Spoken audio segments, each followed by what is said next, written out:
O homem está criando essa estrutura toda de inteligência artificial e eu acho que vai ser muito difícil isso terminar de forma benéfica para a humanidade.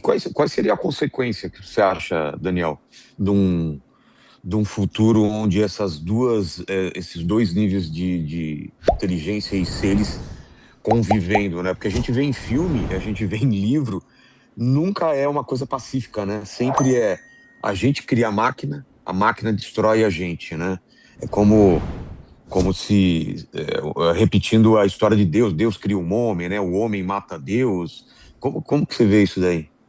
Então, é parecido com a história do Frankenstein mesmo. Até o filme novo que saiu, né? Mostra bem É, essa ideia, né? Que ele cria o Frankenstein, depois se arrepende, tenta matar a criação, não consegue, né?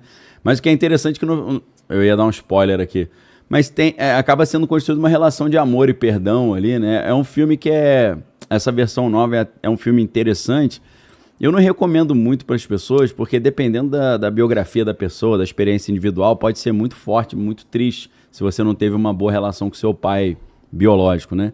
Mas, assim, é uma história interessante, né? Eu imagino, Vilela, respondendo sua pergunta, que o homem está criando essa estrutura toda de inteligência artificial e eu acho que vai ser muito difícil isso terminar de forma benéfica para a humanidade.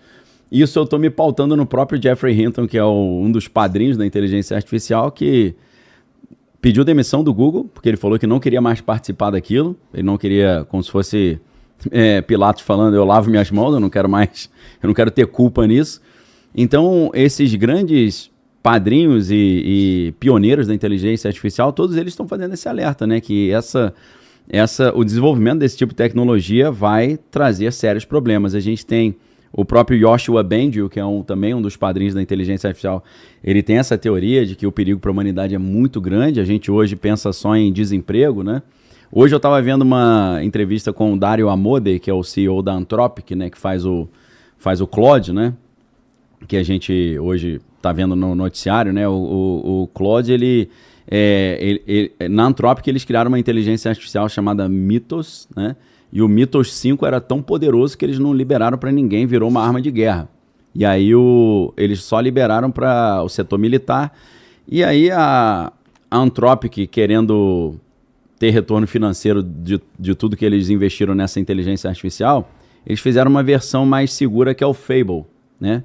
E o Fable 5 eles lançaram para uso civil, né? Só que conseguiram fazer jailbreak no Fable 5, ou seja, alguns hackers conseguiram transformar o Fable 5 no Mythos 5, que é essa super poderosa que você pode criar equipamentos bélicos novos, você pode criar até usar isso para bioterrorismo. Então, o Donald Trump ele ordenou que fosse proibida a venda desse equipamento. Então, vejam só que ponto que a gente chegou, né? Uma coisa surreal. Um presidente americano ter que emitir uma ordem para impedir que um produto de inteligência artificial seja usado por qualquer um, porque isso poderia ser usado para a própria destruição da humanidade, né? Então, eu não sou grande especialista, eu tento me pautar no que pelo menos esses especialistas estão dizendo. Pois é, mas se isso já não é mais ficção, isso não é teoria.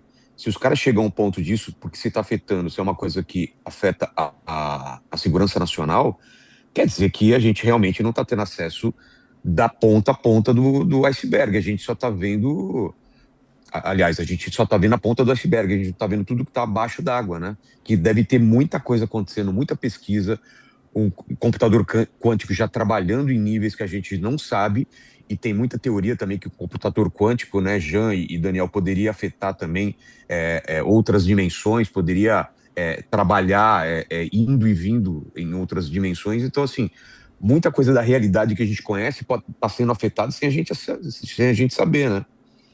Sim, existem até linhas de pensamento. O Elon Musk ele dá assim, uns insights sobre isso, que ele falou em entrevista agora semana passada, ele falou a singularidade já está acontecendo, ou seja, a máquina já está se tornando autoconsciente e alguns começam a levantar a hipótese de que algumas coisas que acontecem no cenário global já estão sendo decididas e capitaneadas pela própria inteligência artificial, mexendo os pauzinhos, né? É parecido com aquilo que saiu no filme, no último do Missão Impossível, né? Como é que é o nome do...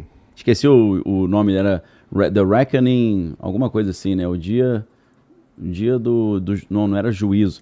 Que ali tem um computador chamado a Entidade, se eu não estou enganado, e ele que está pilotando o destino da humanidade, já sem a humanidade saber. E existe uma única maneira de desligá-lo, que é aquela chave que eles ficam buscando. O computador está dentro de um submarino, né, que afundou no Polo Norte, e eles precisam chegar até lá com essa chave para poder desligar essa máquina que já, sem a humanidade saber, já assumiu o controle do destino da humanidade, né? Foi passado para ela uma missão, e a partir dessa missão ela começa a decidir sozinha para concluir essa missão, e daí ela tem vontade própria, né? O que é o grande perigo, é o que acontece também com a máquina Hall, né? 2001, Odisseia no Espaço. 2001, exatamente. Aí, ó, The Final Reckoning. Mas aí o Homer também não ajuda, né? Ele colocou em inglês. Final Reckoning. Como foi a tradução como é que em é português? Acerto final. Acerto de contas. Acerto final. Não é acerto de contas? Eu ouvi que era acerto final. Acerto final. Aí tem a parte 1 e a parte 2, né? Parte 1 e a parte 2. O que você acha? Bom filme, gostei. Tô curioso para ouvir aqui. Também vi o filme, excelente. Olha... Você acha que pode ser real isso, Jean, que a máquina já assumiu o controle e a gente não ficou sabendo? Olha, eu acho isso aproximadamente desde o ano 2021, 2022.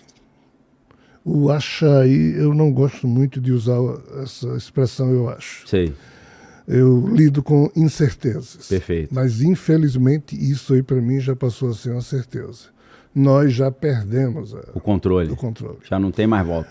Raymond Kurzweil, voltando ao Ray Kurzweil, nesses livros que ele produziu depois da Singularidade Está Próxima, ele diz qual é o nosso problema. Se a lei de Gordon Moore, que explica como os chips estão evoluindo muito mais rapidamente no âmbito da teoria da computação, se isso de fato estiver correto, e verificou-se que estava, quais as implicações disso? A teoria da computação vai fazer com que essa tecnologia avance em tendo vida própria muito mais rapidamente do que o padrão que a humanidade consegue promover de avanço, que é limitado à sua condição biológica. Então, nós evoluímos muito lentamente, porque a gente evolui biologicamente, mas os chips já se desenvolveram e chegaram lá na frente. Então, o que é que o Ray Kurzweil diz? Se só ficarem existindo essas duas raças pensantes na Terra, os humanos biológicos e as inteligências artificiais autônomas, em menos de uma década eles vão dominar a gente. Por isso que ele propôs uma terceira espécie, que seriam os humanos chipados. Aí estamos falando do transhumanismo. A fusão do homem com a máquina. E ele que mesmo, o Elon Musk tem promovido. E ele mesmo, Ray Kurzweil, se ofereceu e se oferece como cobaia, e ele está fazendo isso, para que surja uma terceira raça pensante na Terra que possa controlar o avanço desgovernado em que já se encontra das IAs. Seria a única chance que a humanidade teria para fazer frente a esse domínio. Ou então espíritos bonzinhos tomarem conta das IAs, coisa que a gente não deve esperar. Então, assim, lidando com o mundo do jeito que ele é, por mais assustador, espantoso que possa parecer, nós estamos na iminência de termos sucessivos choques de realidade em que nós vamos ter que perceber que vivemos entronizando transtornos cognitivos como sendo verdadeiros, mas que se isso nos permite dormir melhor, mas agora é hora de que a gente vai até perder o sono porque não vai dar para dormir. Então, assim, eu não queria falar disso, mas o assunto requer. A gente não pode tapar o sol com a peneira, né? Que é o que muitos tentam fazer. Por que é que muitos humanos não fazem nada no sentido de despertar seus potenciais? Aí o assunto não é agradável. O que é o transtorno cognitivo? É quando você olha para um fato ou vê um determinado contexto, uma situação, aí cria uma narrativa. Sim. Assume essa narrativa como sendo verdade, ainda que você não possa verificá-la como real, mas para você é verdadeiro. Sim. E assim você vive, tomando isso como verdade, ainda que talvez não seja. Sim. Transtorno cognitivo é um nome elegante para a velha questão deselegante do me engana que eu gosto. É a mesma coisa. Exato. O auto-engano. É o auto-engano. Mas, por um lado... Aí qual é o problema? É uma questão de sobrevivência também, né? A gente precisa. É o ser humano fala, eu vou fingir que isso não existe.